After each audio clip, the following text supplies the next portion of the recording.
আর আল্লাহ পাক আমাদেরকে পাঠিয়েছেনই পৃথিবীতে তার ইবাদত করার জন্য।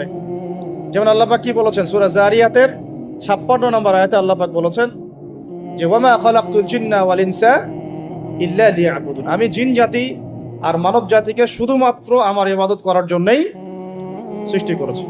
তাই না? আমাদের দুনিয়াতে আসার অন্য কোনো কারণ আছে? না। এখন আল্লাহ পাকের ইবাদত কি সবাই সমান করতে পারবে? উত্তর হচ্ছে না। আল্লাহ পাক বলছেন সূরা মুলকের মধ্যে গিয়ে বলছেন 2 নম্বর আয়াতে আল্লাযী খালাকাল মাউতা ওয়াল হায়াতা লিয়াবলুয়াকুম আইয়ুকুম আহসানু আমালা। আমরা সবাই এটা তো পড়ি। রাতের বেলা সূরা মুলক পড়েন, কে কে হাত তোলেন? মাশাআল্লাহ, হাত নামান। ফজিলত, রাতের বেলা সূরা মুলক পড়ে ঘুমালে ইনশাআল্লাহ এই চর্চা, এই অভ্যাস, এই সুন্নতের উপর আমল করতে থাকলে আল্লাহ চান তো এই আমলের ওসিলায় আল্লাহ পাক তাকে কবরের আযাব থেকে মুক্ত রাখবেন ইনশাআল্লাহ। সূরা মুলকের এই 2 নম্বর আয়াতে আল্লাহ পাক বলেছেন যে তিনি সেই আল্লাহ যিনি মৃত্যু সৃষ্টি করেছেন, জীবন সৃষ্টি করেছেন। কেন দুনিয়াতে পাঠিয়েছেন? কেন? লিয়াবলুয়াকুম আইয়ুকুম আহসানু আমালা। তিনি দেখতে চান তোমাদের মধ্যে আমলে শ্রেষ্ঠ কে। কি দেখতে চান? আমলে, এমন না যে আমলে মধ্যম কে, আমলে গতানুগতিক কে, এমনটা তিনি দেখতে চান না। ক্লাসে যে ফার্স্ট হয় তার পড়াশোনা, তার পরিশ্রম, আর যে লাস্ট হয় তার পরিশ্রম কি সেম? যে টেনে টুনে পাস করে তার পরিশ্রম কি সেম? তাহলে আমরা বুঝলাম যদি আমাদেরকে ফার্স্ট হতে হয়, সেকেন্ড হতে হয়, থার্ড হতে হয়, টপ 10-এ থাকতে হয়, তাহলে আমাদের পরিশ্রমটাও কি করতে হবে? বেশি করতে হবে। সহজ জিনিস। আল্লাহ পাক এই জন্য আমাদেরকে পৃথিবীতে পাঠিয়েছেন। আল্লাহ পাক দেখতে চান না কে জুমার নামাজ পড়ে, কে শুধু ঈদের নামাজ পড়ে, কে শুধু নামাজও পড়ে আবার সুদও খায়, ঠিক আছে, কে আবার নামাজও পড়ে আবার মাদকও খায়, কে এদিকে ইসলামের জন্য মাহফিলের মধ্যে পরিশ্রম করতেছে আবার ওইদিকে মেয়ের সাথে জেনাও করে। আল্লাহ পাক এগুলো দেখতে চান না। আল্লাহ পাক দেখতে চান আমলের মধ্যে শ্রেষ্ঠ কে, কে সবচেয়ে ভালো। তো সবচেয়ে ভালো হতে হলে কি ফর্মুলা? পরিশ্রম বেশি করতে হবে, তাই না? পরিশ্রম বেশি করতে হবে, অন্যদের চেয়ে বেশি অ্যাক্টিভ থাকতে হবে, বুঝতে হবে বেশি, কাজ করতে হবে বেশি, ত্যাগ করতে হবে বেশি, সবর করতে হবে বেশি, তাই না? একই বিষয় জীবনে সফল হওয়ার জন্যও, একই বিষয় দুনিয়ায় সফল হওয়ার জন্যও, একই ফিলোসফি পরকালে সফল হওয়ার জন্য। কথা ঠিক আছে? এখন আমাদের জীবনে একটা গন্তব্য আছে। গন্তব্যটা কি? আমার সাথে বলি জান্নাত। গন্তব্য কি? জান্নাতে যে ব্যক্তি যেতে পারবে তার দুনিয়া সফল, আখিরাত সফল। যে ব্যক্তি যেতে পারবে না তার দুনিয়াও বরবাদ, আখিরাতও বরবাদ। দুনিয়াতে নাম, যশ, খ্যাতি, টাকা, সম্পদ, পদ, রাষ্ট্রীয় ক্ষমতা ইত্যাদি থাকতে পারে। যদি সে ব্যক্তি পরকালে পুলসিরাত পার হতে না পারে সে সফল নয়, সে সফল নয়। কথা ঠিক আছে? এখন মনে করেন পৃথিবীর সবচেয়ে প্রতাপশালী একজন মানুষ ছিল ফেরাউন। কি নাম ছিল? সে কি পরকালে সফল? ফেরাউনের একার যে পরিমাণ পলিটিক্যাল পাওয়ার ছিল, এখন এই জাতিসংঘেরও সেই পলিটিক্যাল পাওয়ার নাই। বুঝতে পারেন কথা কি? এখন কি সে সফল? কেন সফল না? কারণ দুনিয়ার জীবনে সে আল্লাহর হুকুম মানে নাই, এই পরীক্ষায় সে ফেল করছে। একই বিষয় এখানে অনেকের অনেক বড় বড় সম্পত্তি থাকতে পারে, ক্ষমতা থাকতে পারে, যদি ঈমান, আমল এবং ইসলাম ঠিক না থাকে সে দুনিয়াতেও সফল না, পরকালেও সফল। ফালা ইয়াগুররান্নাকা তাকাল্লুবুল লাযিনা কাফারু ফিল বিলাদ। আল্লাহ পাক বলেছেন কাফেরদের এই দৌরত্ব, আধিপত্য তোমাদেরকে যেন প্রতারিত না করে, হে নবী সাল্লাল্লাহু আলাইহি ওয়াসাল্লাম। এখন কারুনের কথা আপনারা জানেন। কারুনের সম্পদ বেশি না আমাদের সম্পদ বেশি? বলেন। কারুনের সম্পদ বহন করার জন্যে একটা দল, মানে একটা গ্রুপ, এই ধরেন ভলেন্টিয়ারদের একটা গ্রুপ আছে, এখানে 100 জন ধরেন, একটা গ্রুপ অফ পিপল কারুনের সম্পদ রাখার চাবিগুলো পিঠের মধ্যে করে নিয়ে ঘুরে বেড়াইত। তার সিন্ধুকের তালা, সিন্ধুকের যে তালা ওটা চাবি, এই চাবিটা নিয়ে, এই চাবিগুলো নিয়ে ঘুরে বেড়াইতো একটা দল মানুষ, একদল মানুষ। তাহলে সম্পদ বুঝতে পারেন কত বেশি? তাহলে ওর বেশি সম্পদ না আমাদের বেশি সম্পদ? কার বেশি সম্পদ? তাহলে এখন কারুন কি পরকালে সফল? তাহলে আলটিমেটলি কি সে সফল হতে পারলো? বুঝতে পারছেন কথা? তাহলে সফলতার সংজ্ঞা কি? সাফল্যের সংজ্ঞা কি? What is the definition of success? সাকসেসের সংজ্ঞা কি? ডেফিনেশন কি? যে ব্যক্তি পরকালে সফল হবে, জান্নাতে যেতে পারবে, নবীর সুপারিশ পাবে, হাউজে কাউসারের পানি পাবে, আল্লাহ পাক যাকে মাফ করে দিবেন, জান্নাতে ঢুকবে, জাহান্নাম থেকে বাঁচবে, একমাত্র সে সফল, আর কেউ সফল না। এই জন্য আল্লাহ রাব্বুল আলামিন আমাদেরকে দুনিয়া পাঠিয়েছেন আর আমাদের যেহেতু বনু ইসরায়েলের মধ্যে এত লম্বা হায়াত নাই, এই কারণে আল্লাহ রাব্বুল আলামিন আমাদেরকে আমলের ইবাদতের কিছু মৌসুম দিয়েছেন। কি দিয়েছেন? মৌসুম। যেমন লাইলাতুল কদর, এক রাতের ইবাদত আপনার 1000 মাসের চেয়ে উত্তম। আপনারা তো সূরাটা জানেন, ইন্না আনজালনাহু ফি লাইলাতুল কদরি ওয়া মা আদরাকা মা লাইলাতুল কদর লাইলাতুল কদরি খায়রুম মিন আলফি শাহর। লাইলাতুল কদর খায়রুম উত্তম মিন আলফি শাহর, 1000 মাসের চেয়ে। এটা ক্যালকুলেটর দিয়ে 12 দিয়ে ভাগ করার দরকার নাই। আল্লাহ রাব্বুল আলামিন যখন এই ধরনের কোনো শব্দ বলেন, এর মানে হচ্ছে অফুরন্ত নেকি দেওয়া। অফুরন্ত মানে এমন না যে 83 বছর এত মাস, এই ক্যালকুলেট করার দরকার নাই। এটা অনেকে করেন। যেমন একটা হাদিসে আসছে, নবী সাল্লাল্লাহু আলাইহি ওয়াসাল্লাম বলেছেন যে এই উম্মত ভাগ হবে 73 দলে, বনু ইসরাইল ভাগ হয়েছিল 72 দলে। হাদিস জানেন না? কুল্লুহুম ফিন্নার, সবগুলো জাহান্নামে যাবে ইল্লা মিল্লাতান ওয়াহিদা, একটা মিল্লাত বাদ দিয়ে। কিলা, বলা হচ্ছে মান হিয়া ইয়া রাসূলুল্লাহ, ইয়া আল্লাহর রাসূল বলেন সাল্লাল্লাহু আলাইহি ওয়াসাল্লাম, তারা কারা? নবীজি বলছেন সাল্লাল্লাহু আলাইহি ওয়াসাল্লাম, মান আলাইহি ওয়া আসহাবি আল ইয়াউমা, আজকের দিনে আমি আর আমার সাহাবীরা যার উপরে আছে। আর ওই 1400 বছর আগে আমি আর আমার সাহাবীরা যার উপরে আছে। আমি আর আমার সাহাবীরা যার উপরে আছি, মানে সাহাবীরা হচ্ছে মানদণ্ড। সাহাবীদের আমল, তাদের আকীদা, তাদের মানহাজ, তাদের মাযহাব, তাদের বুঝ, এগুলোকে ডিঙিয়ে আবার সামনে যাওয়া যাবে না। আল্লাহ পাক আমাদেরকে এই দুনিয়াতে পাঠিয়েছেন তার ইবাদত করার জন্য। ইবাদতের জন্য কিছু মৌসুম দিয়েছেন। তার মধ্যে অন্যতম একটা হচ্ছে রমাদান মাস।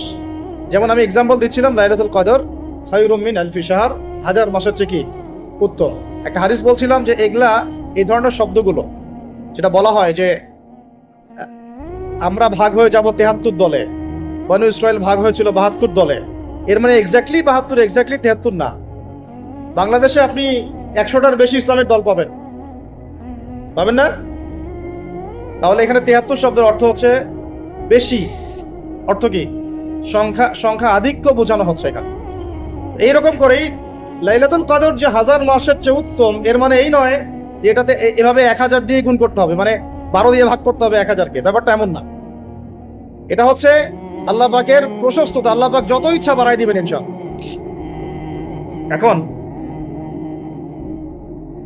লাইলাতুল কদর যেমন একটা মৌসুম, রমাদান একটা মৌসুম, শবে বরাতের 15ই শাবান এটা একটা মৌসুম, আপনার জিলহজের প্রথম দশক একটা মৌসুম, হজের সময়গুলো একটা মৌসুম।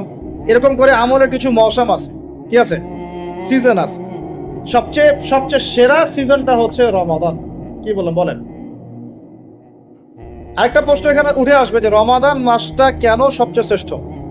এর উত্তরটাও কোরআনে আছে, সূরা বাকারার প্রথম দিকে, সূরা বাকারার 2য় পারার দিকে আছে। আল্লাহ পাক বলেছেন, বা'দা আউযু বিল্লাহি মিনাশ শাইতানির রাজীম, শাহরু রমাদানাল্লাযী উনজিলা ফীহিল কুরআন। রমাদান সেই মাস যে মাসে কি নাজিল করা হয়েছে? রমাদান মাসে কি নাজিল করা হয়েছে? এই কারণেই রমাদান মাসটা শ্রেষ্ঠ। এই কারণে কি রমাদান মাসটা শ্রেষ্ঠ। আর এই রমাদান মাসের আবার শেষ দশকে বেজর 5টা রাত পাওয়া যায়, 21, 23, 25, 27, 29। এর মধ্যে কোনো একটা রাত হচ্ছে লাইলাতুল কদর, কোনো একটা রাত। ওই রাতে আল্লাহ রাব্বুল আলামিন নাজিল করেছেন আল কুরআনুল কারীম। এখন আমাদের জীবনের যতগুলো সময় আমরা অলরেডি নষ্ট করে ফেলেছি। অনেকের বয়স এখানে 25, 30, 40, 50 ইত্যাদি, তাই না? অনেক সময় দেখা গেছে 10, 15 বছর, 20 বছর আপনি দিনের বুঝই ছিল না। এমন হয় নাই? বহু মানুষ দেখা গেছে এখনো দিন বুঝেন না, বয়স 40, 50 হয়ে গেছে। এখন যদি একজন ব্যক্তির হায়াত থাকে 70 বছর, তাহলে তো আমল করার জন্য বাকি আছে 20 বছর। আর শেষের হয়তো 5 বছর সে আমল করতে পারবে না এত অ্যাক্টিভলি। শেষের বয়সগুলো কি হয়? মানুষ দুর্বল থাকে, দুর্বলতা ফিল করে, বিভিন্ন রোগ ব্যাধি বাসা বাঁধে, স্বাভাবিক। তাহলে আমাদের সবচেয়ে গোল্ডেন টাইম যৌবনকাল। কোনটা টাইম বলেন? যৌবনকাল বলতে কতটুকু? ধরেন 15 থেকে 40 বা 45, 50 হাইয়েস্ট, বা 20 থেকে 40। এই সময়টুকুর মধ্যে আমরা আবার বেশিরভাগ যুবক ছেলে পেলে হয় মেয়ে, অথবা জুয়া, অথবা পাবজি, অথবা ফ্রি ফায়ার, অথবা দেখা যায় জেনা, অথবা মাদক, অথবা রাজনৈতিক কোনো দল করতেছি। মানে আমরা আমাদের সময়গুলো অপচয় করতেছি এখানে। যুবকদের বেশিরভাগই। আর যারা এগুলো থেকে বাইরে ভাবছেন না আমি ভালো ছাত্র, পড়াশোনা করি ইত্যাদি ইত্যাদি, মাদ্রাসার কথা বলছি না, আমি আমাদের ভাইদের কথা বলছি, তারা আবার দেখা যায় এমন একটা ট্র্যাকে পড়াশোনা করেন যে ওই যে বলতেছি যে 15 বছর পড়েন, 15 বছর পরেও 15টা সূরার আপনি তাফসীর জানেন, 15টা হাদিস। আপনাকে মাফ করবেন, আমি আঘাত করতে চাচ্ছি না, পেটে বোম মারলেও 15টা হাদিস বের হয়। এটা কি বাস্তবতা না? কথা ঠিক না ভুল? তাহলে এখন 15 বছরে আপনি 15 কোটি টাকা মনে হয় খরচ করেছেন পড়াশোনার জন্য। যারা বেসরকারি বিশ্ববিদ্যালয়ে পড়ে তাদের তো কথাই নাই, লক্ষ লক্ষ টাকা ঢালতেছে, থাকা খাওয়া, মানে চলাফেরা, মেসের লাইফ, ফ্ল্যাট ভাড়া নেওয়া, প্রাইভেট কোচিং, কত কি না করতেছে। কিন্তু আলটিমেটলি ওই যে বললাম সাফল্যের সংজ্ঞা কি? পুলসিরাত পার হইতে হবে। তো পুলসিরাত পার হওয়ার জন্য যে এলেম লাগবে, ওই এলেমের সাথে আপনার এলেমের কোনো সম্পর্কই নাই। এখন আবার আপনার এলেমের সম্পর্ক হয়ে গেছে শরীফার সাথে। তো এগুলো দিয়ে কিভাবে পার পাওয়া যাবে সেটা আপনারাই ভাবেন, আমি বেশি বলতে চাচ্ছি না। বেশি বললে তো বলবেন বলছি, তাই না? বেশি বললে তো বলবেন যে বেশি বেশি বলতেছেন। আল্লাহ পাক একটা জাতিকে, শুনেন, আল্লাহ পাক একটা জাতিকে ফেরেশতাদেরকে নামিয়ে দিয়ে মাটিটা এভাবে উপরে তুলে আসমানে উঠায় পাথর নিক্ষেপ করে, বড় বড় পাথর নিক্ষেপ করে, রজম মানে থেতলা করে উল্টা দিকে এভাবে দাফন করে দিয়েছিলেন। এটা হচ্ছে সাদুম গোত্র, জর্ডানের ডেড সি, মৃত সাগরের পাশে এরা থাকতো। এই কওমের অপরাধ ছিল, এরা ছিল ছেলে ছেলে জেনা করত। কি করতো বলেন? ছেলে ছেলে জেনা করত, ছেলে ছেলে প্রেম, ছেলে ছেলে মহব্বত, ছেলে ছেলে জেনা। এখন বলা হচ্ছে যে একটা ছেলে, বাহির থেকে ছেলে, মনটা নাকি মেয়ের মতো। মনটা যদি মেয়ের মতো হয় তাহলে ও সার্জারি করার পরে কার সাথে মানে যৌন সম্পর্ক করবে? কার সাথে? মেয়ের সাথে না ছেলের সাথে? আগে ছিল ছেলে, পরে সেক্সুয়াল সম্পর্ক করতেছে ছেলের সাথে, তাহলে এটা কি হলো? সমকামিতা। কি হলো? সমকামিতাকে ঘুরাই খাইলেন আর কি। যেমন সুদ অনেক সময় মানুষ ঘুরাই খায়, ওই রকম সমকামিতাটাকে ঘুরাই খাওয়ার চেষ্টা করা হচ্ছে। পৃথিবীর ইতিহাসে এমন কোনো কম ছিল না এই কম এলুতের আগে। সূরা আনকাবুত পড়েন। কোন সূরা? সূরা আনকাবুত আর সূরা হুদ। সূরা হুদ, সূরা আনকাবুত, দেখবেন বিস্তারিত লেখা আছে। এত জঘন্য কম ছিল, এত জঘন্য যে দুইজন ফেরেশতাকে আল্লাহ পাঠিয়েছেন লূত আলাইহিস সালামের বাসায়, ওই ফেরেশতাদেরকেও তারা চাচ্ছে। নাউজুবিল্লাহ। চিন্তা করা যায়? ওটা আরেকটা আলোচনা, তবে এর শাস্তিটা জেনে রাখেন।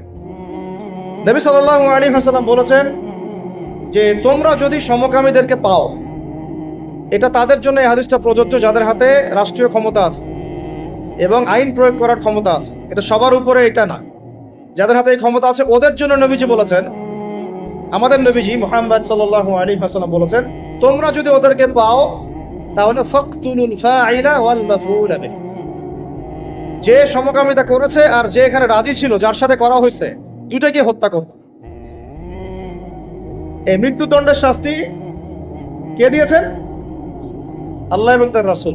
আপনার চাইলে মানেন, না হলে মানেন না, কিন্তু কাল কিয়ামতের মাঠে আপনাকে একদম কলার ধরে জিজ্ঞাসা করা হবে যে কেন তোমার খেলাফতে, মানে তোমার দায়িত্বে, খেলাফত মানে কি? দায়িত্ব। আমরা সবাই আল্লাহর খলিফা, আমরা কি সবাই আল্লাহর, মানে আল্লাহ পাকের প্রতিনিধি। তো তোমার খেলাফতে, তোমার রাজত্বে, তোমার মানে শাসন ব্যবস্থার মধ্যে এরকম হলো কিভাবে? তুমি আজকে উত্তর দাও সবার সামনে। মনে করেন না যে আল্লাহ পাক ধরবেন নাই, বেশি না, অপেক্ষা করতে থাকেন। কতদিন বাঁচবেন? 100 বছর? 100-র বেশি তো আর কেউ বাঁচবে বলে মনে হয় না। আল্লাহ পাক এটা ধরার জন্য অপেক্ষা করছেন, যদি না আমরা ফিরে এসে তওবা করলে আল্লাহ মাফ করে দেবেন ইনশাআল্লাহ। এরকম অনেক কথা আল্লাহ কোরআনে বলেছেন। সত্যি কথা বলতে আমরা এই কোরআনের প্রতি সত্যিকার অর্থে শ্রদ্ধাশীল না। মুখে মুখে বলি আমরা কোরআন ফলো করি, কোরআন ভালোবাসি, কোরআনের জন্য জান দিব ইত্যাদি ইত্যাদি। অনেক সময় দেখা যায় কোরআন আমরা তেলাওয়াতও করতে পারি না। তো যে কিতাব তেলাওয়াতি করা শিখলাম না, তার জন্য আপনি জীবন দিবেন? যে কিতাবের তেলাওয়াতি আপনি শিখতে পারলেন না এখনো, এখন সেই কিতাবের হুকুম বাস্তবায়ন করবেন, এই পর্যন্ত ঈমান তো যাওয়া অনেক দূরের কথা, তাই না বিষয়টা? এর প্রতি ভক্তি শ্রদ্ধা তো আসবে না, কারণ তিলাওয়াতি তো এখনো শিখছেন না, অনুবাদ করছেন না, আয়াতের অর্থগুলো জানছেন না। এটা আল্লাহ পাক এই মানব জাতির জন্য পাঠিয়েছেন, পুরো মানব জাতির জন্য, শুধু মুসলিমদের জন্য না। এখানে আল্লাহ বলেছেন চুরি করলে চোরের হাত কেটে দাও। কি করো? কে শুনবে এই কথা? এখন কে মানবে এই কথা? আল্লাহ পাক বলেছেন যদি জেনা করে, সমকামিতা তো বহু দূরের কথা, এমনি জেনা করলে জনসমক্ষে 100 বেত্রাঘাত করবা। সূরা নূর, কোন সূরা? সূরা নূর আয়াত নাম্বার 2-3, বাসায় গিয়ে চেক করে দেখেন। আর চোরের হাত কাটা সূরা মাইদা, কোন সূরা? সূরা মাইদা। আপনি নিজে নিজে কোনো কথা বলতেছেন, এই কিতাবেই আছে। আল্লাহ পাক বলেছেন যদি ডাকাতি করে, ডাকাতি, ডান দিকের হাত বাম দিকের পা কেটে ফেলবা। ডান দিকের হাত বাম দিকের পা কেটে ফেল। এটা কে কাটবে? কারা কাটবে? সাধারণ মানুষ? আপনি পারবেন? যার কাছে অথরিটি আছে তার উপর দায়িত্ব এটা। আমাদের উপর এটা দায়িত্ব না। আমাদের দায়িত্ব কি? আমাদের দায়িত্ব হচ্ছে জানানো, প্রচার করা, কারণ আমার কাছে ইলমটা আছে। এরপরে যদি সে না করে, তার ফল সে ভোগ করবে, তার হিসাব সে দিবে। আমাদের কাছে এই পর্যন্ত শেষ, কুল্লু খালাস। আর এরপরে যদি আল্লাহ পাক আপনাকে নিয়ে যান উপরে, তখন আপনি সেটা করবেন ইনশাআল্লাহ। ঠিক আছে? এখানে আছে, এর ব্যাখ্যা তো হাদিসও আছে। মাদক দ্রব্য সেবন করে, কি সেবন করে? 40টা বেত্রাঘাত। কয়টা? কে মানে কোরআনের কথা? এখানে আছে যে ব্যক্তি সুদ খায়, কি খায়? আরো আসতে বলে, যে ব্যক্তি সুদ খায় সে যেন আল্লাহর সাথে যুদ্ধ করে, নবীর সাথে যুদ্ধ করে। হাসতে হাসতে বলতেছি না আমি কথাটা, কোরআনেই আছে। কে মানে কথা? কে মানে? নবীজি বলছেন সুদ যে ব্যক্তি ছাড়ে না সে যেন তার মায়ের সাথে জেনা করে। এগুলো এখন কে কাকে ওয়াজ করবেন? এগুলা কে শুনবে এই কথা? সুদী এনজিওর 6 লাখ দেশ ভরে, তারপরে এমন কোনো গ্রাম নাই, এমন কোনো শহর নাই, এমন কোনো ব্যাংকিং সিস্টেম নাই যেখানে সুদ নাই। নবীজি বলছেন আমি সুদের সাথে সম্পৃক্ত 4 শ্রেণীর মানুষকে অভিশাপ দিয়ে গেলাম। বলে নাউজুবিল্লাহ। আমাকে বুঝান তো, নবীর অভিশাপ নিয়ে কেউ জান্নাতে যাবে? হ্যাঁ? নবী কাউকে সাল্লাল্লাহু আলাইহি ওয়াসাল্লাম যদি কাউকে অভিশাপ দেন, ও জান্নাতে যেতে পারবে? এত সহজ? নবীজি বলছেন যে সুদ খায় আমি তাকে অভিশাপ দিলাম, যে সুদ দেয় আমি তাকে অভিশাপ দিচ্ছি। যে সুদ খায়ও না দেয়ও না কিন্তু সাক্ষী থাকে, কি থাকে? আমি তাকে অভিশাপ দিচ্ছি। আর যে ব্যক্তি সাক্ষীও থাকে না কিন্তু লিখে রাখে, আমি তাকেও। বলেন তো এর মধ্যে পড়লো কিনা? পুরো সিস্টেমটা পড়ে নাই? আরো আছে, এই যে মেয়েরা কি শুনতে পারতেছে? যেসব মেয়েরা পুরুষের পোশাক পরে, যেসব মেয়েরা পুরুষের পোশাক পরে, ট্রান্সজেন্ডার তো বহু দূরের কথা। ট্রান্সজেন্ডার মানে তো লিঙ্গ পরিবর্তন করতেছে, তাই না? ওর মনটা নাকি মেয়ে মেয়ে করে, মনটা নাকি ছেলে ছেলে করে। তো যাদের মনটা মেয়ে মেয়ে করে ওরা না হয় পুরুষাঙ্গ কাটে ফেলাই দিল, আর যাদের মনটা ছেলে ছেলে করে ওরা কি করবে? চিন্তা করেন, চিন্তা করেন জাহেলিয়াতের কোন জায়গাটাতে আসছে, চিন্তা করছেন? আমি এমনি এমনি বলি না, এটা আবু জাহেলের যুগ। কার যুগ? শোনেন, আবু জাহেলের যুগে এরকম জেনা বেশি ছিল, পর্নোগ্রাফি তখন ছিল না, ব্যভিচার বেশি ছিল, জুয়া বেশি ছিল, মাদক বেশি ছিল, গোত্র হানাহানি মারামারি ছিল, শিরক ছিল, সুদ ছিল। এই যুগের নাম হলো আইয়ামে জাহেলিয়া। ওই যুগটা হচ্ছে আবু জাহেলের যুগ। এখন এগুলোর কোনটা নাই? এখন আমাদের সমাজের কথা বাদ দেন, পুরো বিশ্বের দিকে তাকান, পুরো বিশ্বের দিক বড় করে চিন্তা করেন। বিশ্বের মধ্যে এগুলোতে ভর্তি না এখন? এটা হচ্ছে এগিয়ে যাওয়ার বিশ্ব বলে। আগাচ্ছে এরা কিয়ামতের দিকে। কোন দিকে? ধ্বংসের দিকে, কিয়ামতের দিকে। যদি না ফিরে আসে। আল্লাহ পাক বলেছেন ফাযাক্কির, তুমি উপদেশ দাও, ইন নাফআতিয যিকর, যদি উপদেশ কাজে আসে, সায়াযাক্কারু মান ইয়াখশা, যে আল্লাহকে ভয় করে দ্রুত ফিরে আসবে ইনশাআল্লাহ। আল্লাহকে যারা ভয় করি আমরা ফিরে আসবো না ইনশাআল্লাহ? আল্লাহ পাক বলছে ফাযাক্কির, উপদেশ দাও। ফাযাক্কির কি? তুমি উপদেশ দাও। ফাযাক্কির ইন নাফআতিয যিকরা সায়াযাক্কারু মান ইয়াখশা। অন্য সূরা আছে ফাযাক্কির ইন্নামা আনতা মুযাক্কির, ফাযাক্কির ইন্নামা আনতা মুযাক্কির, তুমি শুধু উপদেশ দাতা। লাস্তা আলাইহিম বিমুসাইতির, তুমি কারো প্রতি দারোগা নও। আমরা কারো প্রতি কি নই? দারোগা নই। আমাদের কাজ কি? বাল্লিগু আন্নী ওয়ালাউ, প্রচার করো একটা এতটুকু যাও, ব্যাস। এরপর যদি না মানেন আপনার প্রস্তুতি আপনি গ্রহণ করেন। এখন বলতে চাচ্ছিলাম, দেখেন ট্রান্সজেন্ডার বহু দূরের কথা, নবীজি বলেছেন সাল্লাল্লাহু আলাইহি ওয়াসাল্লাম, কোনো মেয়ে যদি ছেলের পোশাকও পরে, মানে ছেলের মতো শার্ট, ছেলের মতো প্যান্ট, জিন্স, গেঞ্জি, টি শার্ট, নাউজুবিল্লাহ, তাহলে নবীজি বলছেন ওই মেয়ে। এগুলো নিয়ে বললে তো অনেক কথা। মাদকদ্রব্য প্রস্তুতকারী বা মাদক দ্রব্যের সাথে সংশ্লিষ্ট 10 শ্রেণীর মানুষকে একই পাপের কাতারভুক্ত করা হয়েছে। যে খায়, যে খাওয়ায়, যে পরিবেশন করে, যে বানায়, এভাবে একটা তালিকা আছে। কে বুঝাবে? এখনকার আমাদের সমাজে এগুলো মূল সমস্যা না? এই সমস্যাগুলো হতে পারে কারণ আমরা মানুষ, কবিরা গুনাহ হতে পারে। এর উপর অটল থাকলে পরে আল্লাহর গজব নেমে আসবে। কি নেমে আসবে? গজব নেমে আসবে। আল্লাহ পাকের গজব যে কয়েকটা বড় বড় পাপের কারণে আসে সেগুলো হচ্ছে, আমার সাথে বলেন, শিরক। 2 নম্বর হচ্ছে অহংকার। 3 নম্বর হচ্ছে কুফরি। 4 নম্বর জিনা। 5 নম্বর বেহায়াপনা। আর 6 নম্বর সমকামিতা। আরেকটা হচ্ছে গান বাজনা, বাদ্যযন্ত্র। গান বাজনা, বাদ্যযন্ত্র, এগুলো যখন সমাজে প্রকট আকার ধারণ করে তখন আল্লাহর গজব নেমে আসে। আমাকে বলেন, এখন এগুলো আমাদের মধ্যে আছে না নাই? কম কম। এখন কথা হচ্ছে, এগুলো থেকে মানুষকে ফেরানোর জন্য আল্লাহ রাব্বুল আলামিন একটা বিষয় খেয়াল করেন না, যে যখন সূর্য ডুবে যায় তখন পাখিগুলো কি করে বলেন? বাসায় ফিরে যায় না? মানে দিন শেষ, সূর্য ডুবে গেছে, এখন বাসায় ফিরতে হবে, তাই না? এভাবে আল্লাহ পাক রমাদান দিয়েছেন আমাদেরকে, কেন জানেন? যাতে এই যে সারা বছর আমরা এদিক ওদিকে ছোটাছুটি করে দূরে সরে গেছি না, এখন কাছে আসো, ঘরে আসো, আল্লাহর কাছে আসো। রমজান মাসে কোথায় আসো? আল্লাহর কাছে আসো। এখন আল্লাহর কাছে আসতে হলে আপনার প্রিপারেশন লাগবে না? আমি আপনাদেরকে আজকে 15টা পয়েন্ট বলবো ইনশাআল্লাহ। বেশি বড় বড় করে না, জাস্ট সংক্ষিপ্ত করে 15টা পয়েন্ট।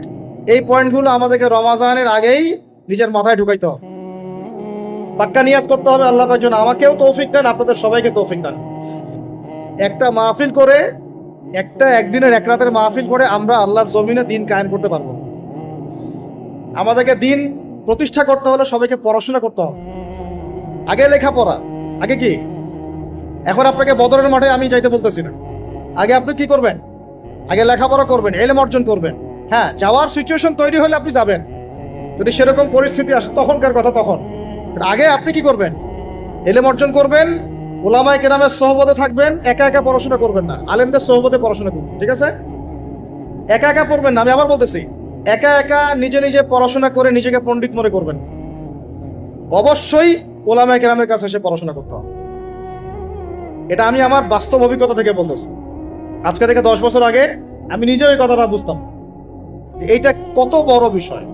উলামায়ে কেরামের কাছে গেলে আপনি তাজকিয়া পাবেন, আদব শিখবেন, কনস্ট্রাকটিভ সিলেবাসে পড়াশোনা করতে পারবেন। এর পাশাপাশি আপনি অন্যান্য বইপত্র পড়বেন, তখন ইনশাল্লাহ দায়ী ইলাল্লাহ হবেন, আলেম হবেন, হাফেজ হবেন, হ্যাঁ, মুফতিও হইতে পারেন ইনশাল্লাহ। আল্লাহ চাইতো আপনি দিনের জন্য অনেক বড় কিছু করতে পারবেন ইনশাল্লাহ। আমাদের কি ঘরে ঘরে একজন করে আলেম দরকার না? দরকার না? ঘরে ঘরে একজন করে আমাদের ইব্রাহিম দরকার না? ঘরে ঘরে একজন ইসমাইল দরকার না? নাকি একজন দুজন দিয়ে জাতি মুক্তি পাবে? পাবে না ভাই। সবাই মিলে জাতি গঠন করতে হবে। আল্লাহ পাক তৌফিক দান করেন। তো আমি যেটা বলছিলাম ভাই, আমাদের আগে ইলম শিখতে হবে, আমল বাড়াইতে হবে, ওলামায়ে কেরামের সোহবত লাগবে, আর রিজিক হালাল করতে হবে। কি করতে হবে? কোন অবস্থায় সুদ, ঘুষ, হারাম, দুর্নীতির সামনেও যাবেন।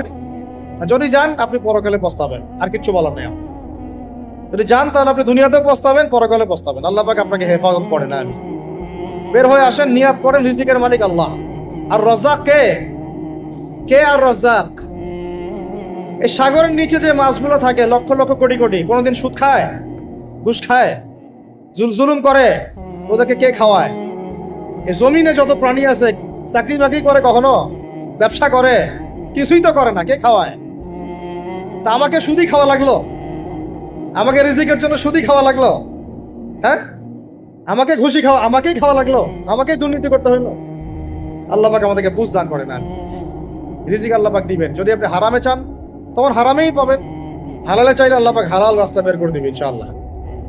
এগুলো আমাদের কাজ ভাই। একদিন দুই দিনের মাহফিল করে আমরা সব কায়েম করতে পারবো না। তারপরে আমাদের পরিবারের আদর্শ ঠিক করতে হবে, পরিবারের মেয়েদেরকে পর্দায় রাখতে হবে, সবাইকে সৎ কাজে আদেশ করতে হবে, অন্যায় কি করতে হবে? নিষেধ করতে হবে, দাওয়াতের কাজ করতে হবে, আলেমদের সোহবতে থাকতে হবে, উম্মাহকে ঐক্যবদ্ধ করার চেষ্টা করতে হবে। তারপরে ইনশাআল্লাহ দিনের জন্য কিছু করা যাবে। তো ঠিক আছে কথা? আল্লাহ পাক আমাদেরকে বুঝার তৌফিক দান করেন। এখন আসেন ভাই, ওই 15টা পয়েন্ট আমি আপনাদেরকে বলি, এই 15টা মাথায় ঢুকান। এটা ভুলে যাবেন না, আজকে সব ভুলে গেলাম, ঠিক আছে?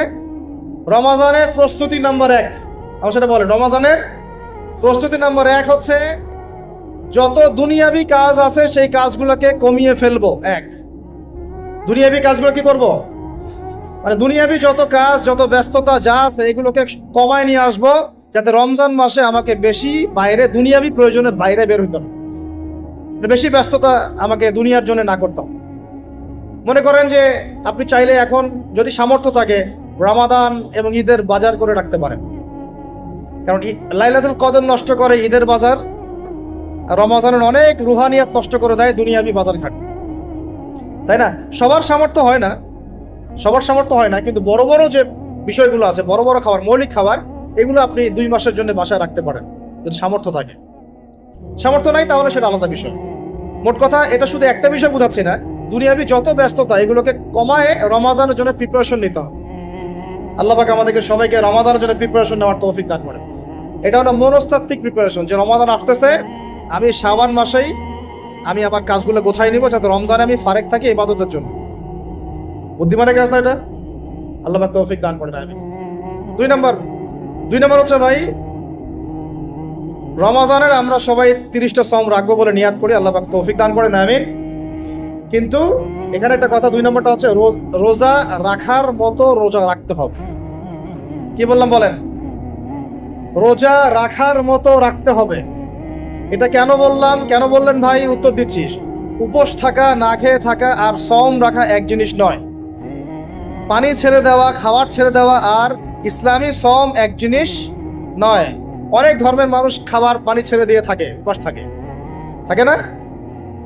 হাদিসের মধ্যে নবীজি বলেছেন যে যে ব্যক্তি রোজা রেখে অন্যায় কাজ ছাড়তে পারলো না, মানে আল্লাহর মাসিয়াত ছাড়তে পারলো না, এই যে কাবায়ের ফাওয়াহিশ এগুলো ছাড়তে পারলো না, অশ্লীলতা ছাড়তে পারলো না, মিথ্যা ছাড়তে পারলো না, বেহায়াপনা ছাড়তে পারলো না, তার না খেয়ে থাকায়, পানি না পান করায় আল্লাহর কিচ্ছু যায় আসে। আর রোজার বিষয় বুঝলাম, রোজা কাকে বলে ভাই? মানে রোজা মানে হচ্ছে আমি আল্লাহ পাকের সমস্ত নিষেধ ছেড়ে দিব। কি করব? আল্লাহর সমস্ত নিষেধ, রোজা থেকেছি, পানি খাচ্ছি না, খাবার খাচ্ছি না, কার ভয়ে? গোসল করার সময় এক ঢোক পানি খেলে কে দেখবে? এই চেতনা তখন কাজ করে, তখন কাজ করে না? চুপ করে এক লোকমা ভাত খেলে কে দেখবে? কেউ দেখবে? আল্লাহ ছাড়া কেউ দেখবে? কেউ দেখবে না। তারপর আপনি খান না কেন? আপনি খান না কেন? কারণ আপনি অনুভব করেন যে আল্লাহ পাক আমাকে দেখছেন। এটাই হলো ইহসান। এটার নাম কি? ইহসান। এটাই বলা হচ্ছে হাদিসে জিবরিলের মধ্যে, আনতা আবুদুল্লাহ কাআন্নাকা তারাহ, তুমি এমন ভাবে আল্লাহর ইবাদত করো যেন তুমি আল্লাহকে দেখতে পাচ্ছ। ওয়া ইল্লাম তাকুন তারাহু, তুমি যদি আল্লাহকে দেখতে না পারো জেনে রাখো ফাইন্নাহু ইয়ারাক, আল্লাহ পাক তোমাকে দেখছেন। এটাকে বলে আল্লাহ কনসিয়াসনেস বা ইহসান বা তাকওয়া। আর তাকওয়া হাহুনা, তাকওয়া কোথায়? এখানে।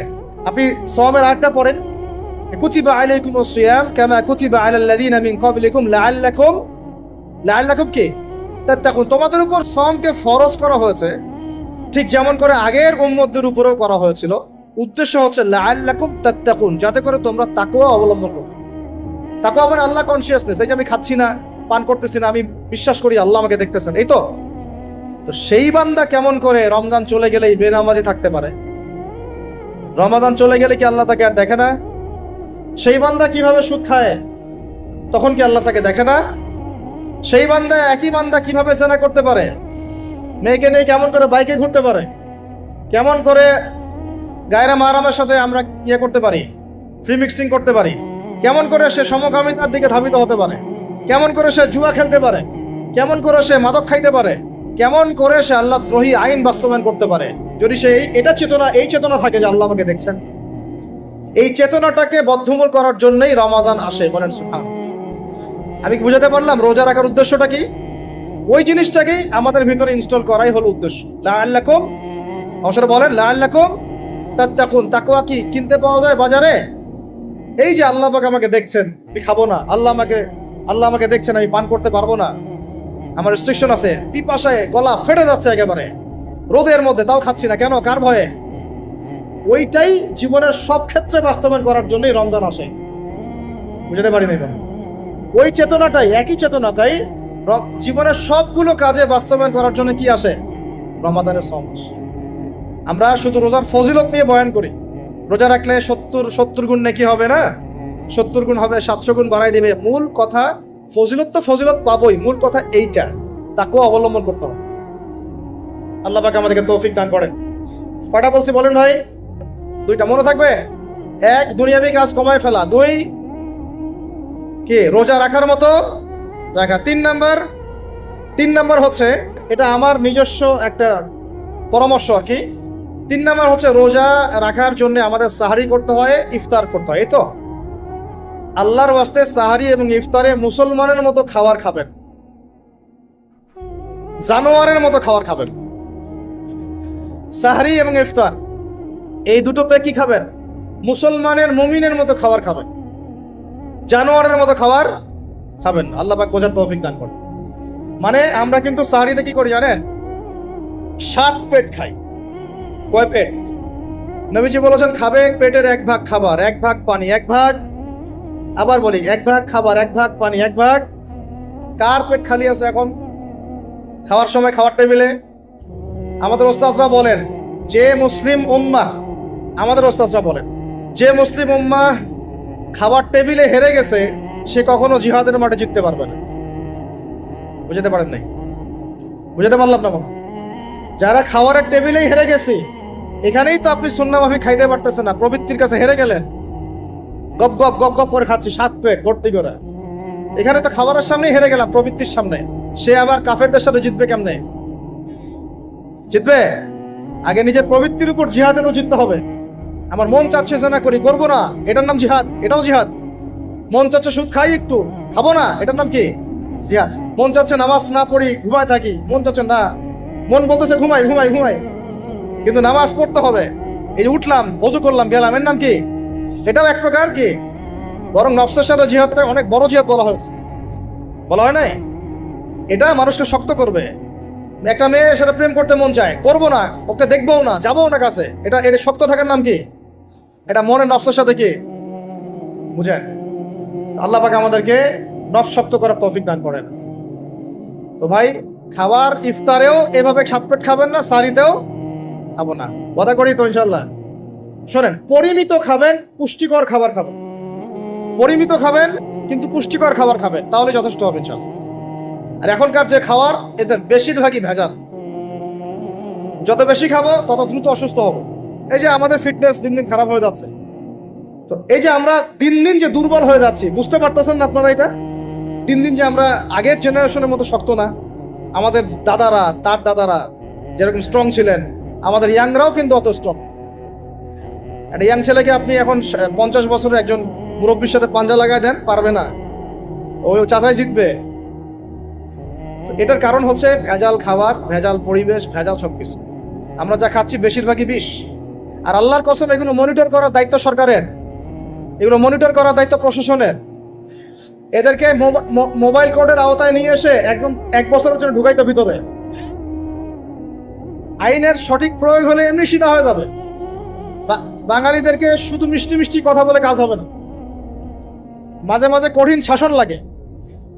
বড় বড় কান্ট্রিগুলো আপনারা দেখে আসেন, মনে করেন রাস্তায় ড্রাইভিং এর সীমা দেয়া আছে 100 কিলো, ওরা যদি 110 120 চালায়, কেউ কিচ্ছু বলবে না, কোনো ট্রাফিক পুলিশও নাই।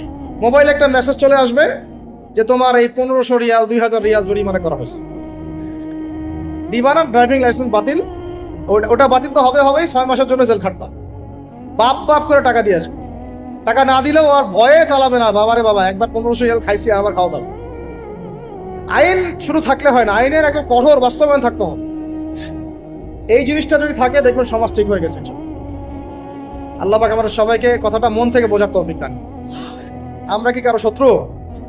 আমরা সবার শুভাকাঙ্ক্ষী। যদি এই জিনিসটা শক্তভাবে বাস্তবায়ন করা যায়, দেখবেন খাবারের ভেজাল এমনি বন্ধ হয়ে গেছে। মানুষকে মেরে ফেলতেছে খাবার দিয়ে, আর 3 দিনের বাসি তেল দিয়ে রান্না করছে, বললো একদম টাটকা রান্না, খেয়ে ফেলে। এই যে কোলেস্টেরল বেড়ে গেল, ক্যান্সার হচ্ছে। গরু ইঞ্জেকশন দিয়ে ফুলায় ফাপায় মোটা তাজা করে ফেলায়, করে নাই? কি অবস্থা মানুষের বুদ্ধি! চালের মধ্যে এটা মিশাচ্ছে, ডালের মধ্যে ওইটা মিশাচ্ছে, পানির মধ্যে কি মিশাই দিচ্ছে, ড্রেনের পানি বলতেছে মিনারেল ওয়াটার। হ্যাঁ, ডাব খাবেন, ডাবের পানি আগে ইঞ্জেকশন দিয়ে বের করে ফেলাইছে, আগে খাই ফেলছে, অল্প একটু বাকি আছে, ওটার দাম হাঁকাচ্ছে 150 টাকা। নিচ থেকে উপর পর্যন্ত আমাদের সমাজে খালি প্রতারণা আর প্রতারণা চলতেছে। এই কারণে আমাদের উপর থেকে আল্লাহ রহমত দিন দিন উঠে যাচ্ছে। আমাদেরকে সতর্ক হওয়া উচিত, আমাদেরকে সৎ হওয়া উচিত। সৎ হইতে পয়সা লাগে না, সৎ হইতে পয়সা লাগে? সবাই যার যার জায়গা থেকে ভালো হয়ে যায়, কিচ্ছু করা লাগবে না ইনশাল্লাহ। আপনি মাদক খায়েন না, কেউ জোর করে মাদক খাওয়াবে? আপনি নিজে সুদ খায়েন না, কেউ জোর করে সুদ খাওয়াবে? এখানে কেউ মাদকের দোকান দিল, আমরা খাই না, ও দোকান নিয়ে চলতে পারবে না? টামটোপলা বাঁধে চলে যাবে, কি করবে? যাইতে বাধ্য সে। আমরা খাইলে সে ব্যবসা করবে। আল্লাহর ওয়াস্তে আমরা কোনো রকম প্রতারণার কাছেও যাব না, হারামের কাছেও যাব না, এবং অন্যকে আমরা প্রতারিত করবো না ইনশাআল্লাহ। বাজার মার্কেটে এটা অনেক জটিল বিষয়। রমজান মাস আসলেই দেখবেন দাম বাড়া শুরু হয়েছে। এখনই অসাধু ব্যবসায়ী যারা, ওরা রেস্টোর করে ফেলাইছে, ওরা আবার সিন্ডিকেট করে ফেলবে যে এই দামের বাইরে যাবে না। তখন আবার দেখবেন যে সরকার বিপাকে পড়ে গেছে, দাম আর কন্ট্রোল করতে পারতেছে না, তখন ভর্তুকি দেওয়া লাগতেছে, আবার ওদেরকে আইনে আনা লাগতেছে। মানে আমরা নিজেরাই ঠিক নাই। কারা ঠিক নাই? আমরা নিজেরাই ঠিক নাই। এই কারণেই তো আমরা, মানে আমাদের সমাজের উপর থেকে আল্লাহ পাকের রহমত, বরকতটা উঠে যাচ্ছে দিন দিন। আপনি দেখে নিয়েন, যে পণ্যের দাম এখন 200 টাকা, রমজান মাস আসলে দেখবেন 250 টাকা 300 টাকা বাড়াই দিচ্ছে। এটা ব্যবসায়ীরা করবে, অনেকেই, অনেক অসাধু ব্যবসায়ী করবে, অনেকেই করবে, এখনো চলতেছে। আমাদের বাংলাদেশে এমন কিছু নাই যেটা উৎপন্ন হয় না। আমরা যদি আমাদের এখানে সঠিক জাকাত ভিত্তিক অর্থনীতি থাকতো, এবং সততা থাকতো, ইনসাফ থাকতো, আমানত থাকতো, আমাদের জিনিস আমরা খেয়ে শেষ করতে পারতাম না, এরপর বাকিটা রপ্তানি করতে পারতাম। অনেক কথা ভাই, এগুলো অর্থনীতির বিষয়, আরেকদিন কথা হবে চাল। রমজানে আসছি যেহেতু, এতটুকু নসিহত করি। 3 নম্বর, যে ভাই আমরা এমন ভাবে খাবো না যে খাওয়ার মনে হয় জানোয়ারের খাওয়া। ঠিক আছে ভাই? পুষ্টিকর খাবার খাবো, কিন্তু পরিমাণে কম। কম বলতে কি একবারে কম না, আপনার প্রয়োজন অনুযায়ী 3 ভাগ করে, 1 ভাগ খাবার, 1 ভাগ পানি, 1 ভাগ ফাঁকা, সুন্নাহ অনুযায়ী। আল্লাহ পাক তৌফিক দান করেন, আমিন। 4 নম্বর হচ্ছে রমাদান মাস মানেই কোরআন। রমাদান মাস মানে কি? এই রমজানে আমরা সবাই বেশি থেকে বেশি কোরআন তেলাওয়াত করবো ইনশাআল্লাহ। কারা কারা পারি হাত তুলি? আলহামদুলিল্লাহ, হাত নামান। সবাই পারেন কোরআন তেলাওয়াত? মাশাআল্লাহ, মাশাআল্লাহ। এটাই তো চাই, বাংলাদেশের ঘরে ঘরে প্রত্যেক ব্যক্তি যেন কোরআন তেলাওয়াত করা জানে। এটাই তো আমরা চাই। এমন যদি হয় যে 100% মানুষ কোরআন তেলাওয়াত করতে পারে, 16 কোটি মুসলিম, দিন কায়েম হয়ে যাবে ইনশাআল্লাহ। ইনশাআল্লাহ, ইনশাআল্লাহ। ভিতরে কাজগুলো করেন, আল্লাহ পাক তৌফিক দান করেন। তো ভাই, কোরআন আমরা রমজানে বেশি থেকে বেশি পড়বো ইনশাআল্লাহ ভাই, ঠিক আছে? যারা পারি না, একটা লিমিট ফিক্স করি, কমপক্ষে দিনে 1 পারা, দিনে কমপক্ষে 1 পারা, তাহলে 30 দিনে 1 খতম হবে। ওকে, আরো বেশি পারি 2 পারা, তাহলে 2 খতম হবে। আরো বেশি পারি 3 পারা। এমন আমাদের ইমামদের যুগে, আমাদের 4 ইমামদের যুগে, সলফে সালেহিনদের যুগে প্রতিদিনই 1টা করে খতম দিতেন তারা।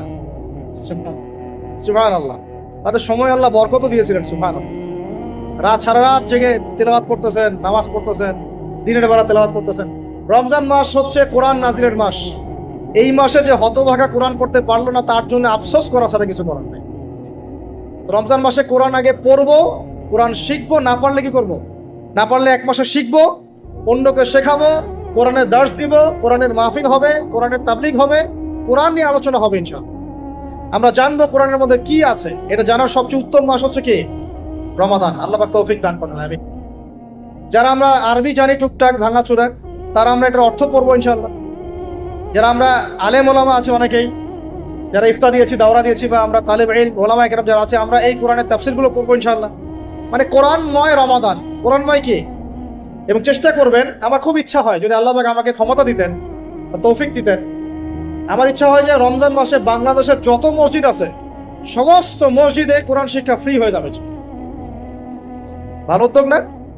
বাংলাদেশে কত মসজিদ আছে? 1000 না লাখ? লাখ না কোটি? হয়তো কোটি কোটি মসজিদ থাকতে পারে। প্রত্যেকটা মসজিদে যদি বিনামূল্যে কোরআন শিক্ষা কার্যক্রম করা যেত রমজান মাসে, 1 মাসে আপনি দেখতেন প্রায় মিনিমাম 5 কোটি মানুষকে কোরআন শেখানো যায়। তাও হাতে কলমে। তাও কি? হাতে কলমে। বই দেওয়া হতো ফ্রি, আর ওই যারা টিচার ক্লাস নেবে ওদেরকে বেতন দিব, ভাতা দিব সরকার থেকে।